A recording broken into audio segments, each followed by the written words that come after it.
పడుతుంది. I hope the idea it is very much clear.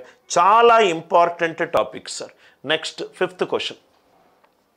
In a month of 31 days 31 రోజులు ఉన్నాయట. If the last day is Wednesday అంటే 31st day Wednesday, 31st day Wednesday అవుతే మనం ఏమన్నాము, 7/7/7/7లో calendar repeat అవుతుంది అన్నాం. Calendar repeat అవుతుంది అన్నాం. 31 వెనస్డే కనుక అవుతే 30 ఎంత అవుతుంది, ట్యూస్డే.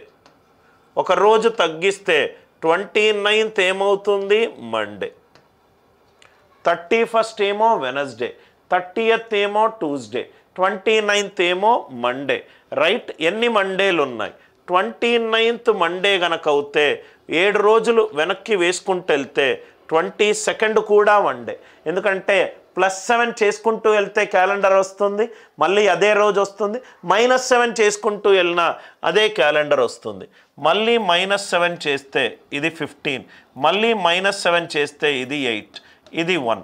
ఇది కూడా మండే, ఇది కూడా మండే, ఇది కూడా మండే, ఇది కూడా Monday. Are you all with me? ఎన్ని మండేలు ఉన్నాయి సార్? 1 2 3 4 5 5 మండేలు ఉన్నాయి.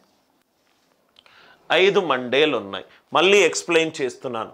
31st గనక వెనస్డే గనక అవుతే 31 వెనస్డే, 31 వెనస్డే గనక అవుతే నాకు మండే గురించి అడుగుతున్నాడు.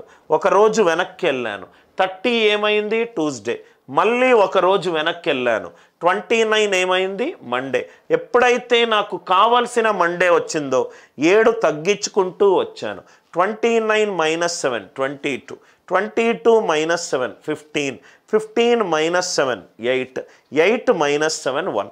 మొత్తం ఎన్ని మండేలు ఉన్నాయి? 1కి ముందుకు వెళ్తే నాకు నెగటివ్ వాల్యూ వస్తుంది. సో నాకెప్పుడూ కూడా మంత్లో ఉన్న డేస్ 1 నుంచి 31 వరకే, 1 మ్యాక్సిమం 31 వరకు. 1 నుంచి స్టార్ట్ అవ్వాలి. కొన్ని మంత్స్కి 31 డేస్ ఉన్నాయి కాబట్టి 1 8 15 22 29. ఎన్ని మండేస్ ఉన్నాయి? 5 మండేస్ ఉన్నాయి. ఎన్ని మండేస్ ఉన్నాయి?